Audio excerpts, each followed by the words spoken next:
Welcome to the Debatable Truth Podcast. I am Darren, also known as Wilson, along with Michael, and Fruffy, also known as a Froz, also known as Frog, also known as Froggy Frog. That's like the best I could think in terms of like an intro. I don't recall. I don't recall ever like being given these nicknames until just now. But I'm cool Froggy Frog. I mean, you are extremely based in that aspect, so that's why. No, but I mean, we'll get like an official intro as things go on. But for like our first episode, I was just like, fuck it, we're going into this cold, so it's just like whatever came to mind, go for it. Yeah, pretty much. But so, cool. Go on. Yeah, go for. What are all the things you gotta have in an intro? I mean, I don't know. Just introduce people, the title, and I guess the topics, right? I'm guessing that's what it is. So go for it, bro. In particular, today, we've all been on the internet long enough currently, and in terms of my For You page and in terms of what I've been getting recommended, there's a lot of, clips and talks about dating nowadays, especially with like OnlyFans people and, just promiscuity in general. And so I really wanted to get, like a more, I don't want to say mainstream, but a more low down perspective, because you can, whenever you're online, you get takes from people with thousands of followers, and you never get to hear what normal people have to say on the matter. And I think that's something that we offer here at the Debatable Truth. We get the more common man perspective, your average Joe's perspective on everything. And so, I just want to hear what you guys have to think about modern dating in general. Yeah, it's a clusterfuck. Oh, great. That's our show. That's it. No. Yeah. Roll credits. Roll credits. Yeah, but modern dating is kind of it's a clusterfuck. It's like trying to find someone who is on not only in the same point in life as you, but don't have expectations extremely high, like rose-tinted expectations of what a relationship is going to be. Because a lot of these chicks growing up, they've been conditioned, usually chicks from single mothers, and they've been conditioned that, hey, the guy's supposed to come in, sweep you off your feet. He's supposed to be rich. He's supposed to be handsome. He's supposed to be tall. He's supposed to be all of these things. He's supposed to be great in bed. He's supposed to be extremely wealthy. Like, these things specifically, they just kind of contradict the reality of the situation, especially when you're dating young. Like, as you get older, your options open up. More people, you meet them, they become more in your range, and you can possibly link up and become close with that person. But especially for younger people, I'm talking specifically like ages 18 all the way around to like 25, really, because like that's the general age span. College age, technically. That's what I call college age. 18, 25. Mm-hmm. Right. In that sphere particularly, it is awful.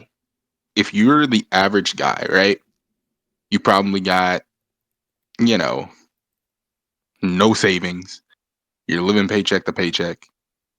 You're working or you're going to school and you're trying your best to, get to a position in your life where you can actually be successful. That's typically the way most people view their lives. Okay, between the ages of 20 to 25, I need to build up enough wealth to, be able to live as I want. Unfortunately, with the way the economy is, that's just not how things kind of work out right now.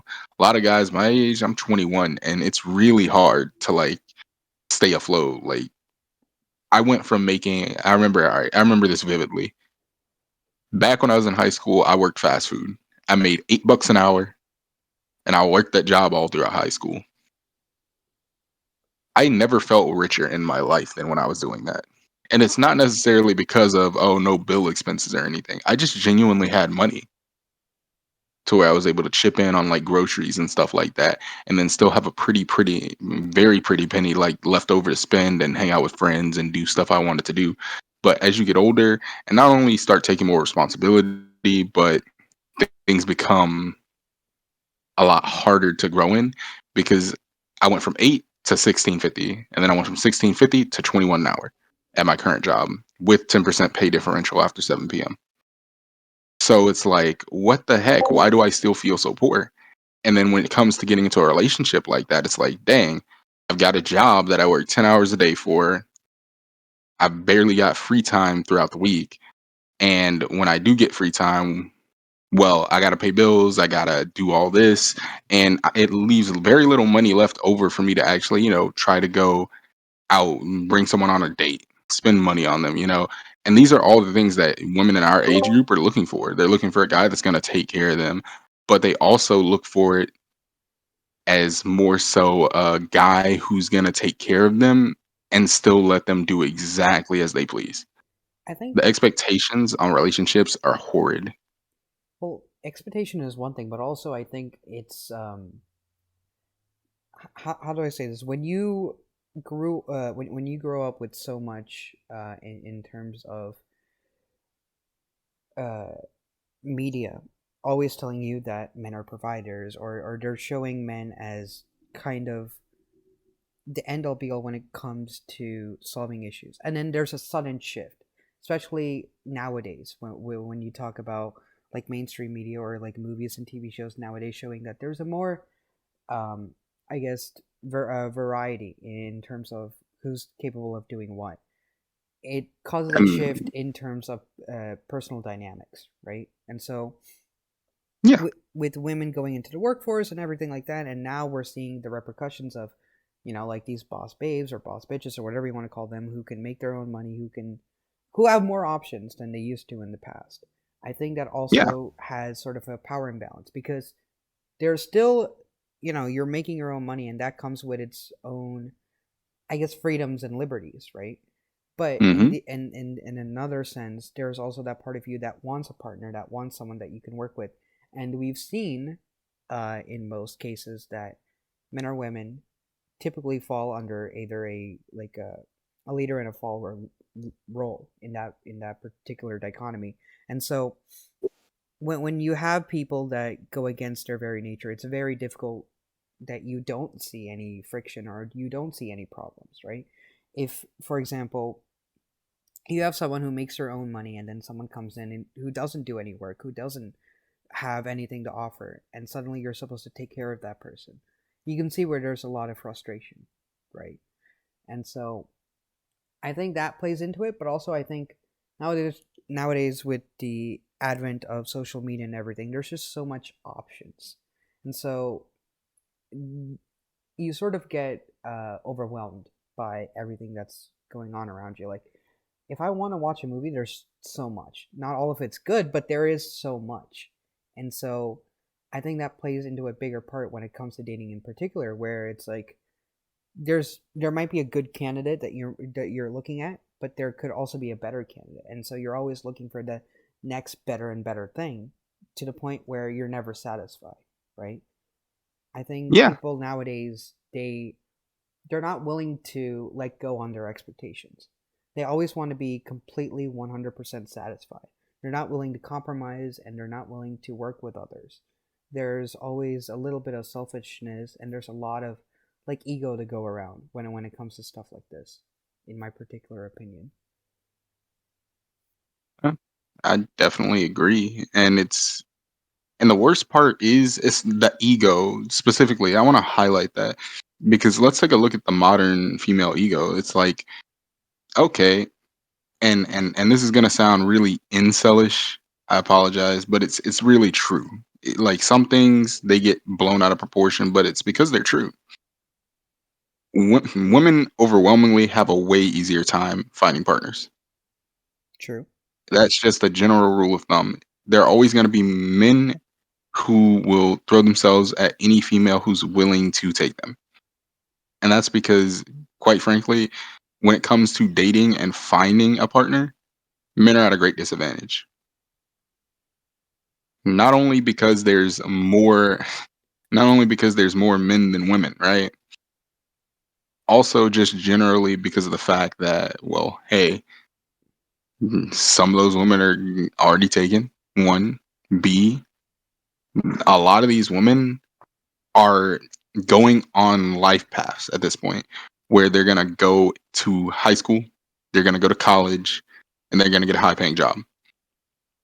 By 2030, I believe, I forget what the study was called, but basically by 2030, there will be only 1/3 of college students will be men. And we know generally that college education typically results in higher lifetime earnings, which makes it even harder for guys to, actually, find someone who doesn't have those extremely high expectations. It takes a lot of time for men to, find someone who they feel is, a person they could be with. And that's still dependent on whether that person would want to be with them. It's really difficult to look at the situation from like a, unbiased lens because I am a guy and I see how hard it is and I've been living that. It's really, really difficult for a guy to find a woman who he feels is gonna work with them and want to be a partner because a lot of these women are making more and more. And the more a woman makes, the more you hear the sentiment of, oh, I don't need a man. And then that sentiment of, oh, I don't need a man turns into, oh, screw men. And when it becomes, oh, screw men, you get this kind of clashing and confliction between the genders. And it just doesn't really make any sense, especially if the goal is to promote a healthy society. And And I watched a really interesting video recently. It's called "What Happened to Modern Feminism," and I can't really remember the name of the creator, but they make some pretty good video essay content. But what happened to modern feminism? And it basically goes on this giant like list of reasons why modern feminism is going to lead to the downfall of society. And it's mostly due to the fact that, well, birth rates are falling due to external occurrences that happen because of feminism, such as women entering the workforce, lowering the value of labor because there's more people willing to work. And I'm not going to say that we should return to days of old where, women stayed at the home and they took care of the kids because the housewife stuff got really bad. Like, I believe it was a lot of housewives who ended up turning to drugs and all types of things happened. They ended up killing themselves. They ended up just extremely far removed from the duty that they wanted to perform.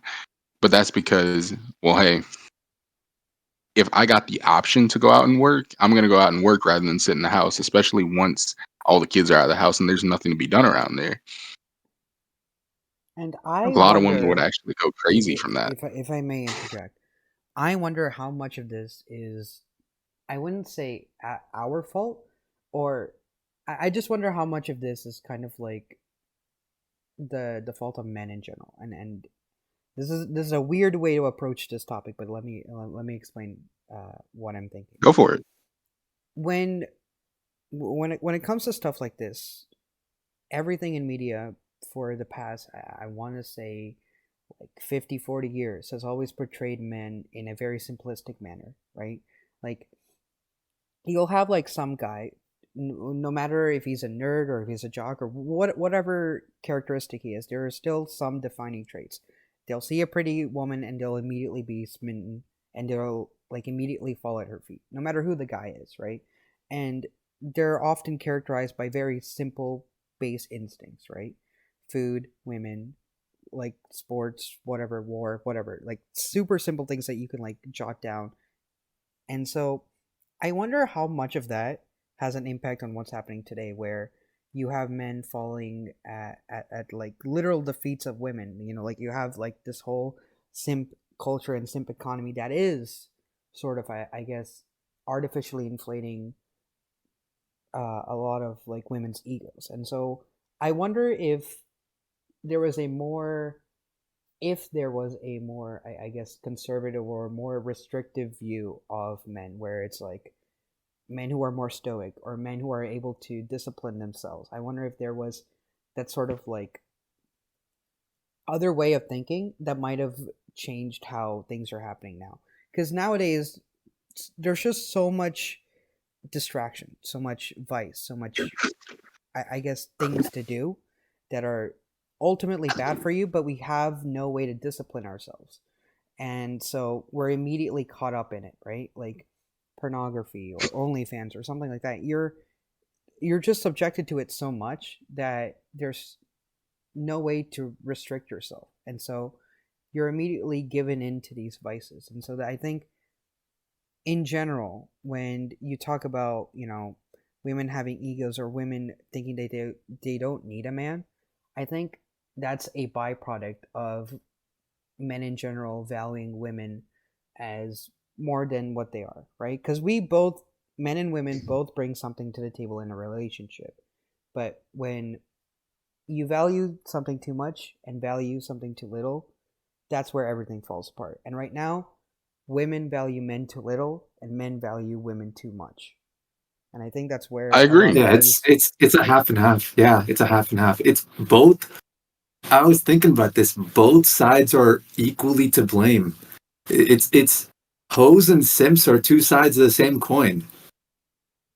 It's just a power Yeah. imbalance, but it's the opposite of what it was like 50 years ago. Like before, it was like women completely subservient, men do everything. Now it's like women have all the money, have all the control, and men are basically just supporting it with every single dime and penny they can scrape off. And so it's just a complete role reversal that people are trying to rebrand or trying to say this is much better than what it used to be, because now the oppressors or the oppressed are now the oppressors, which is such a weird way of thinking about it, but that's how everyone's packaging it nowadays. And I don't understand why it has to be one or the other. Why can't it just be 50-50? Why does it always have to be one over the other? I don't Yeah, understand and you it. know what's Go ahead. it's there's that quote that's like history's written by the victors, right? Mm-hmm. People don't take that into account when people talk about like the history of like this kind of stuff.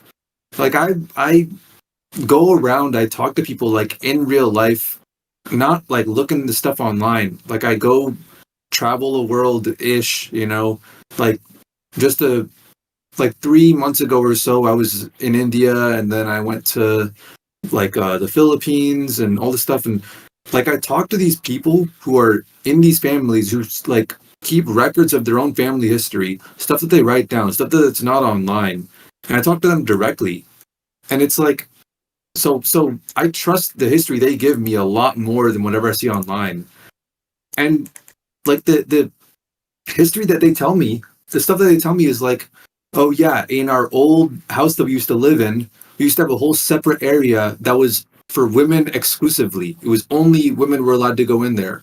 Everywhere else, the women and men had control over it, and in this area, the women had complete control over it, and men were not allowed. And other things like that, which painted a totally different picture than what I hear from like people in the United States or just in general, like online, of like, oh, it's always been men oppressing women. I go around, I look at like, I talk to people who can like trace back their like family lineage like hundreds of years in different places in the world, especially in the East. And it's like it's always been the man in the relationship has power in some ways, but the woman in the relationship has quite a lot of power as well in a lot of other ways. This brings Yeah. back to something that I talked to Michael, like, I think a couple of weeks before, where men and women are created equal, but not in the way that, everything online talks about or everything nowadays that we hear, that they're the same. They're not the Yeah. same, but they exist in an equilibrium in that there's a give and take to everything, right? Going back to like super duper ancient philosophy with like Eastern religions with like the yin and yang stuff, where it's like opposite forces that are complementary to each other.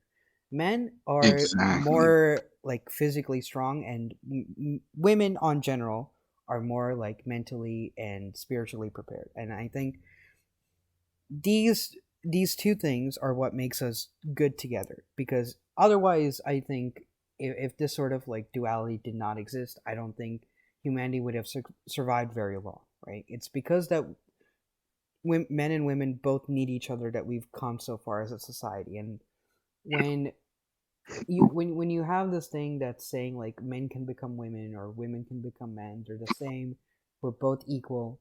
When you look at things objectively without any bias, it's very hard to see that, right? You can see that it's a facade, but it's a facade that people want to keep up because it makes them feel better. And this ties into something that I might be wrong about, but I wonder how much of this is just um, people's way of writing the scales, right? For example, if you've been part of, I guess, a society that's always been downtrodden, and now you're in a place where there is true equality, you can do whatever you want. You kind of want some reparations or some payback in general. And I think that's what we're seeing nowadays, where it's just, oh, we have this equality, we can go, we can get jobs, we can do whatever we want, but that's not enough. We want to make people pay for how things were back then. There's no limit to, I guess, the cruelty of what we as humans can inflict upon each other. And so I think that's what we're seeing nowadays, where you have all of these women that are saying like we don't need no men, and you basically have women talking about castrating men for no reason other than they are men. And I think And this you know is where this all really began? where. I think that this became, it was already a thing when women entered the workforce and, more independence was founded with women. But there was a while where that wasn't a problem.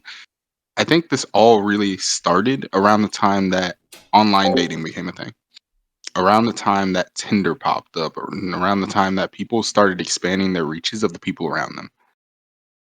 Because that gave people, a lot of people, the false illusion that, yeah, there are a billion people in this world, and one of them is definitely going to be right for you. Whereas people used to be limited to the people around them. Like, people used to marry within their town, like people who were local to them, people they met already in real life. And the moment that women had their dating options opened to all these guys that are gonna jump at the opportunity to marry some of these beautiful women from around the world everywhere. Like, a lot of people say American women are ugly. Nah, a lot of them are very beautiful. Like, and that's just the way it is. But the moment that they were able to put themselves out there and have options to be extremely selective about their guys is the moment that men lost a lot of the power they had within that balance that you were referring to. Because before, the general rule of thumb was, hey, men are providers, they go to work, they come home, they protect you, you stay at home, watch kids. And even once that independence had set in, most women still only worked part-time. Most women who were in a household where both families were, both members of the family, the mother and the father, were working, usually it was like, okay, dad goes to work every day of the week, 5 days a week, and then mom works maybe Tuesday and Wednesday. It was never really this modern era where, women work full 40-hour weeks. That usually wasn't the case in most situations. And if it was simply because they were well off and they wanted more money. But the moment that women had their expectations completely like raised, in part to, feminism. Oh, if I want a man, it's for me. Oh, if I want a man, he's gonna have to have this, that, and the third, 6-figure income, over 6'5", like super tall, super handsome, in shape, great muscles. Like, those guys are less than 1% of the population, but it gave women the illusion that, hey, You if I can wait get a long guy enough and like just that. ignore all these other guys, I can get a guy like this. And the problem isn't that some people have this thought, it's that a lot of women have this thought that they can get a guy that's Driving going to be up. 6'3", handsome, muscular, working a job that he can basically CEOs, where they can have as much time off as they really want. And I guess my overall question is, where does this end up? Like, where does this road to feminism lead? Because I don't think we've reached the end. I think there is more I to don't know. go. And There's a lot more to go. yeah, and I think the first step to figuring out where it ends up is figuring out what happens when those girls grow up and they end up like without settling down. They end up settling down either without a guy at all or with a guy that they believe is inferior to them. Well, them. there's that, and then also some don't settle. Some are still in the game for life, and this brings up to another thing that we've been talking about. Like we've sort of touched on it, but we haven't fully gone into it, and that's open relationships. For the great, I guess, majority of human history, things have always been one to one man, one woman. That's the relationship. But now, with With very few exceptions, such as rulers having multiple concubines, rich people having those multiple concubines, usually rich men in most circumstances, though Cleopatra and a few other historical females were believed to have had multiple male lovers. It's right, usually people of high class. and it's weird that how do I say this? When you have so much liberty and you have so much freedom and the ability to do whatever you want without being looked at differently, without being shamed or being ridiculed for it, it can it's quite liberating, but also it leads to some of the most heinous and hedonistic acts. Right? If there's no limitations, then you can go pretty much buck wild, and that's what we're seeing in our society nowadays. You're seeing people just openly go out on the street completely naked, and that's okay for some people. People are okay Yeah. with that. It's weird, and I don't understand why we've accepted it and why we're still accepting it to this day, but it's something that people seem Mm. to believe is normal nowadays. And I really do want to talk about how it affects everyone in general, because for most people, I do believe that open relationships, either like one partner, be it men or women, is the best for most people. But some people think that open relationships are fine, they're healthy, and I don't truly believe that. So I want to get your takes on how that's affecting everyone, whether negatively or positively.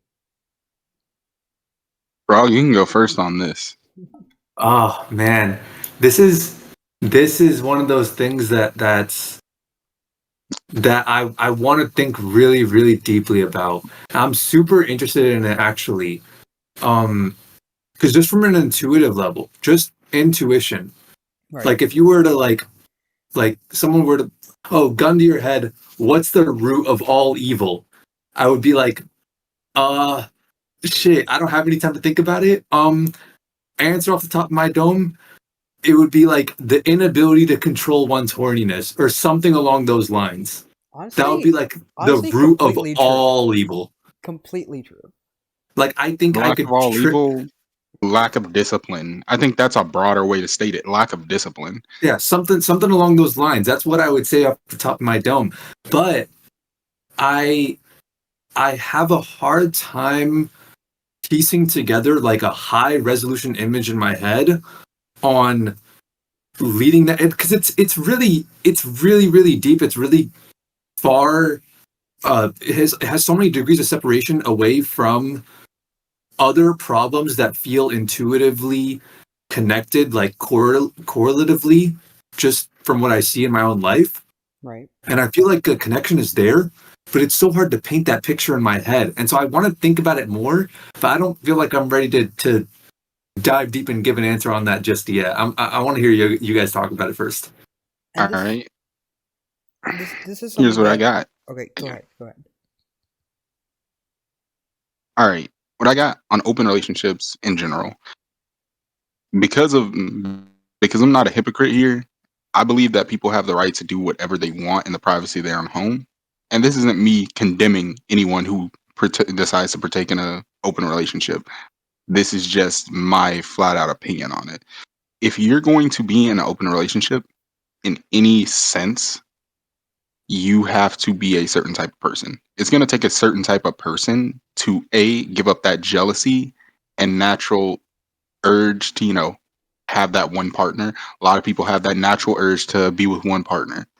That's one thing. A lot of women, especially, like, say what you want about women who partake in those types of relationships, but usually it's not them. Usually it's guys who are more open to the idea. A lot of guys are open to that idea, and the reason why is because take a 5, a guy who's a 5, right, and a girl who's a 7. Well, she's gonna feel as if she's out of his league. He's gonna feel as if she's out of his league. But, let's say they agree on every other aspect of life and how it's supposed to go down. They want to be together in a relationship. However, let's say they're not fulfilling each other's, particular sexual needs. Opening the relationship isn't a terrible idea for them, I guess, if they're both fine with it and they're the type of people who can handle that type of thing. Now, me morally, I don't think it's a good thing.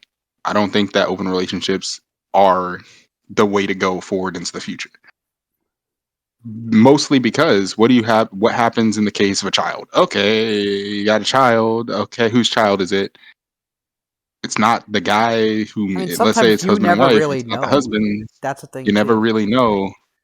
It's one of those things where it's like, hey, they open up their relationship and they're going to have to deal with the consequences of opening up their relationship. There's a lot of potential consequences that can happen from that. Name one being destruction of the marriage entirely because of it. Because what happens when one person who, you guys went into it together, opened up the relationship. What happens when one partner feels a deeper connection with a different person? That's true. What then? That pretty much destroys the relationship. Why? And first off, just me as a man, my personal thing, if I'm in a relationship with a woman, why are you? I don't even like the type of stuff where it's like, oh, celebrity crushes. I don't even like that because it's like, I'm your partner. Why are you even looking at another person in this type of way? Why are you looking at them in a sexual way, a lustful way? I think this is where I might need to interject. I'm not saying that it's right or wrong. I think it's normal to feel that way, but I think where there might come a conflict is where you idolize that person way more than the person that you're with, right? Because, like, let's be honest, celebrity crushes for the most part are unattainable, and it's a fun thing to think about. I think we've all thought about it at one point or another. We can't really say we haven't. That's just wrong and stupid to say that we're perfect and we don't think like that. But I think where there might be some friction is basically like if you're with a person and it's a long term relationship, there doesn't need to be someone that you're comparing your significant other to, right? You don't need to be Yeah, like, oh, if there was ever a situation where I could cheat, I would do it with someone. Why are you even thinking in that direction? You and I are together. exactly. We're a couple. There's literally no other need other than just us two, if that makes sense. And I wonder how much of that we've spoken about so far has any application. Like when you're online, you're subjected to so many different things, but You get options. You get it's such a vocal minority. I wonder how much of it is like happening every day around you. Like if you went like I'm 22, I'm in college, and so I wonder if I like went out, just on campus and I asked people like, oh, are you in a relationship, are you not in a relationship? I wonder how many people would be open about being like, oh, I'm speaking to this person, but then I'm also having this thing with another person. Like we see it around so much online, how people are in these like weird, I guess, situationships or talking stages or whatever. But I wonder how much of that is uh, similar to what's happening day to day in every parts of the world or just your local area. Because I think when you're online, things are often projected as if that they are the normal, or as if that it's happening everywhere when it's not. Like, for example, just because you're online, you're probably subjected to, people living their best life. When in reality, a good majority of people don't. It's just the sad reality of our world. A lot of people don't have entertaining lives. They don't have happy lives for the most part. But because that's what's popular, that's what's out there, that's what's trending, that's what makes the big news. That's all we see, and so we sort of, I guess, make ourselves believe in that fantasy. And so I wonder how much of that translates to dating, where, if you go online and you see all of these people on social media or on dating apps that are just like 10 out of 10, super beautiful people, and then yeah. completely juxtapose that with everything you see around you in your normal area, and it's just normal people living their normal lives. I think there's a disconnect between all the crazy shit that we see online versus what just might be normal people having normal relationships. And so it's Yeah. very odd to talk about this in this space, because I don't know. I don't know what it's like for other people out there who are in an open relationship and who are completely fine with it. There might be that one couple that's just like completely okay with it. There's no like negativity, or there's no like backlash, or no ill will towards each other, no matter who they're with. But I find that very rare. And that's probably It doesn't work because for everyone. And exactly. a lot more people are trying it than people who are truly ready for it.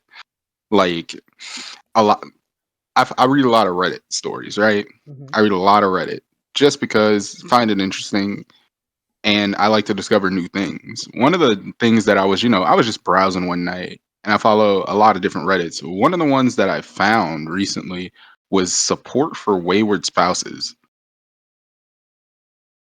And it was just a group on Reddit. It's its own subreddit, support for waywards. And you know, I don't get it. I never understand it. A lot of people go to this and they post their stories about how and why they cheated. And it's like, well, that's your fault. And you'll see the comments on this and it's like it's just overly supportive. Well, it's like, yeah, I get that. I get that this person's gone through a lot. Well, most of that they've gone through is completely self-inflicted. It's Yeah, kind yeah. of hard to have sympathy for those people. But you see all these other people who have also cheated and stuff, and they're just going in and they're supporting them. And it's like, well, yeah, I understand giving them empathy and stuff, but for how they're feeling now, but you shouldn't be condoning their previous actions. That's interesting. It's hard to put myself in that mindset.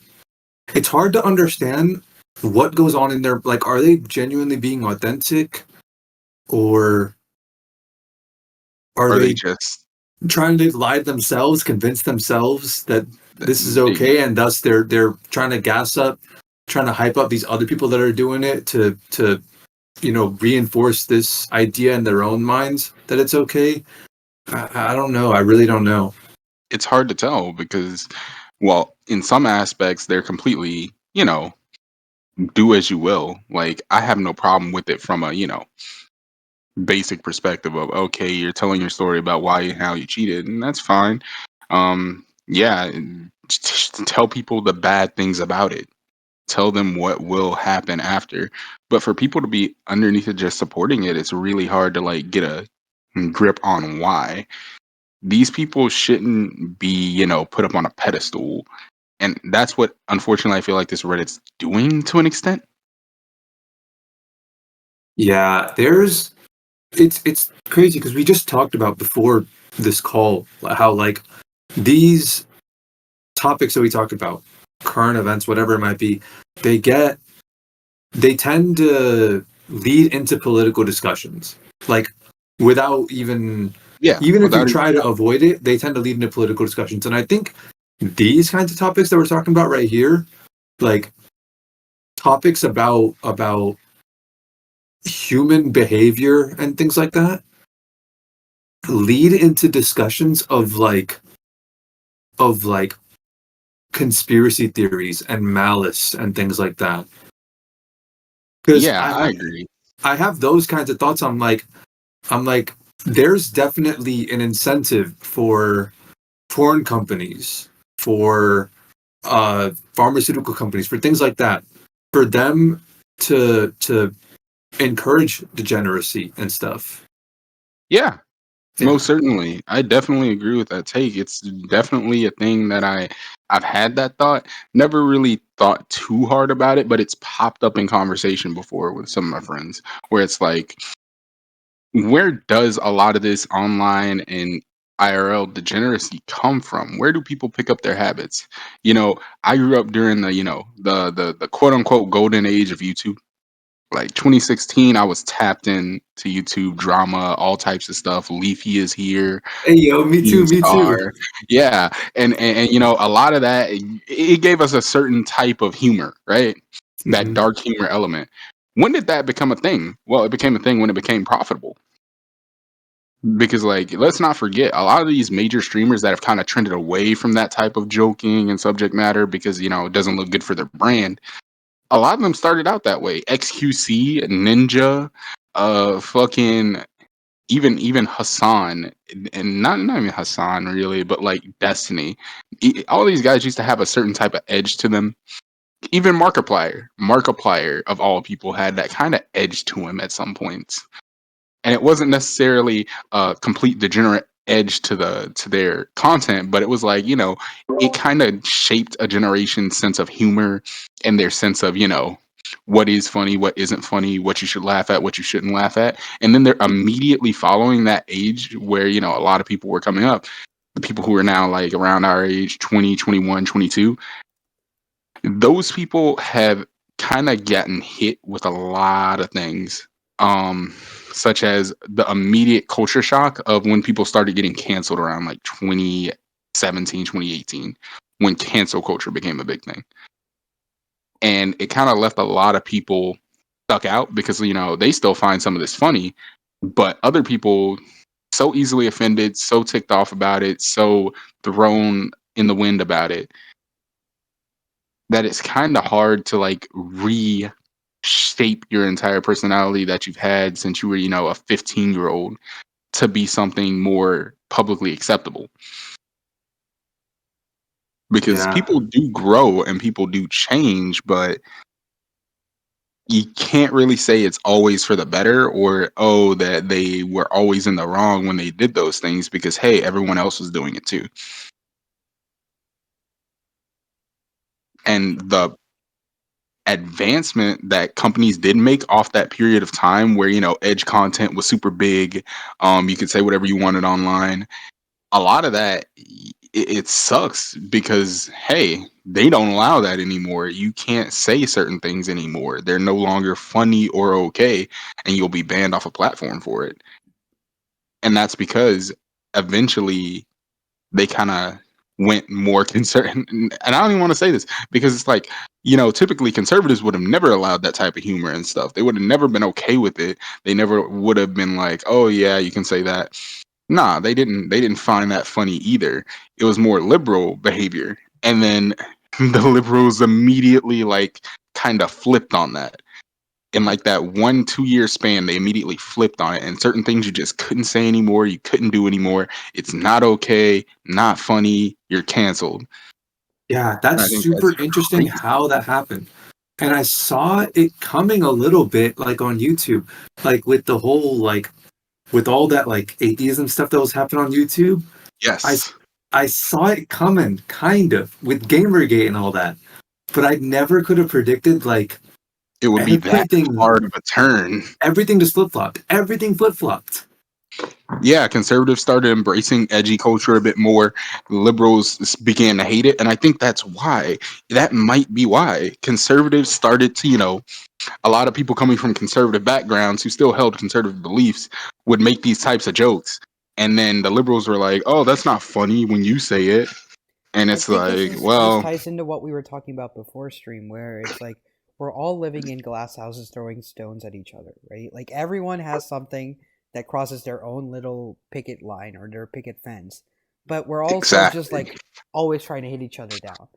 And I know it's very hard to like look past your own like beliefs, and I think the best way that I can put it into perspective is like it's very hard to come to the table when you're not sure if you can handle what everyone else has to say, right? Like we're always Yeah, okay with putting it out there, but we're never okay taking it back, right?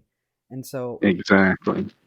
there's always that sense of I don't want to do this because I might get hurt. And so we never go out and we never reach a hand. And so things always keep getting pushed further and further away from each other rather than coming closer. So there's no compromise, there's no middle ground. And so we have these two extremes nowadays where it's like you're either on one side or you're on the other and there's no middle ground. You can't be in the middle. You have to be like one side or the other. And I think that's where a And then lot of they call people anyone who's not into that a fence sitter, or exactly. they call them disingenuous.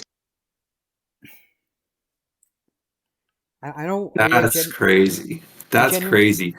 Because I feel like it's disingenuous to ally yourself with such a belief system with without taking a moment to, think independently. Two sides with, at some points, seemingly arbitrary sets of values applied to them that could go either way on either side, and people choose to just cognitive dissonance their way into agreeing with all the values that their side has. If anything, that's the just disingenuous thing to do, is go Exactly. like, I'm on this side, I'm going to accept everything they say. Yeah, especially when you consider that, hey, just because I'm on a conservative, I'll do a personal example. Just because I'm a conservative doesn't necessarily make me believe that, hey, abortion is bad in every case. Because a lot of people argue that, where it's like, oh yeah, conservatives believe that, and it's like, no, to an extent, yeah, but no, not all conservatives have that same belief system. And I'll notice more on the liberal side, it's more of a cohesion where they either agree with it or they disagree with it, and if they disagree with it, they're out of the group. Well, here's something that I'm curious about.